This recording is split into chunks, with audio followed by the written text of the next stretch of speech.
Next up, it's a huge money spinner, but the gaming development industry hasn't exactly taken off here in South Africa. A few people aim to change that. Grant meets up with some developers with international accreditations.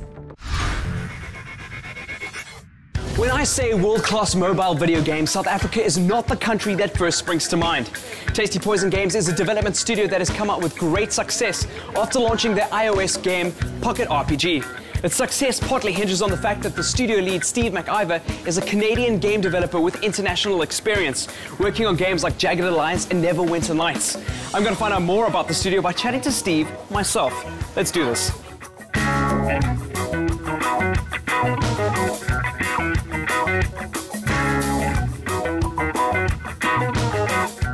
What's Tasty Poison's origin story? Tasty Poison Games is a mobile development company. Our history, I guess, is we came about after a company which I was managing went under. So I ended up using my severance pay to buy all the equipment and also picked up all the employees. And we started from there with a contract for a South African company, actually. Describe Pocket RPG. Pocket RPG is a entry-level role-playing game, which is a hack and slash similar to Diablo. It was a fun project, but it also allowed us to continue on with its success to start making more games, which is really the best part.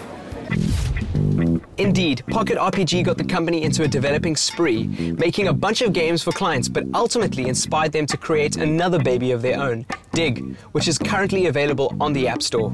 How does Dig work?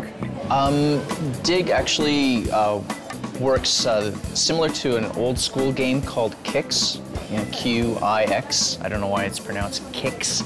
And that was an arcade game, so it's quite a twitchy controller. We had a little bit of difficulty with that aspect because at first it was a very cool idea.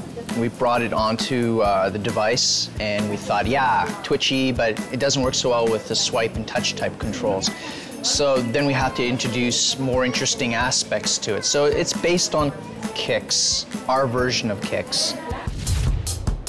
Nearly every creator of visual media will tell you, good media needs a great soundtrack. And it couldn't be more emphasized in the world of video games. Tasty Poison recognized this and brought on local muso, radio DJ, and all-round musical aficionado, John Savage, to create the soundtrack.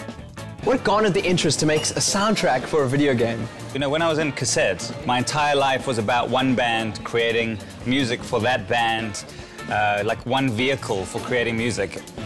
And when I'd had enough of doing that, I wanted to be involved in as many musical projects as possible. So when this monkey called me and said, would you want to do video games?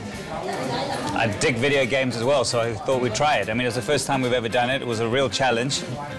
But I'll never say no to writing music for cool stuff. What inspired you to come up with the style?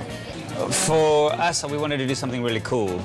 And we liked the idea collectively of like some sort of punky ska thing. But what I really wanted to do that was different was bring real instrumentation into it, because I didn't know if it was going to work or not. We wanted to bring in a real trombone player and a real trumpeter and do ska sounding authentic. So it's kind of rough and ready, and it's not polished at all. It just sounds kind of cool and up-tempo and quite fun, I think. And I think that's sort of, for me, that's a different approach to game music. And they were really cool, just spurring us on, and they were saying, more crazy, more nutty. And that was really fun.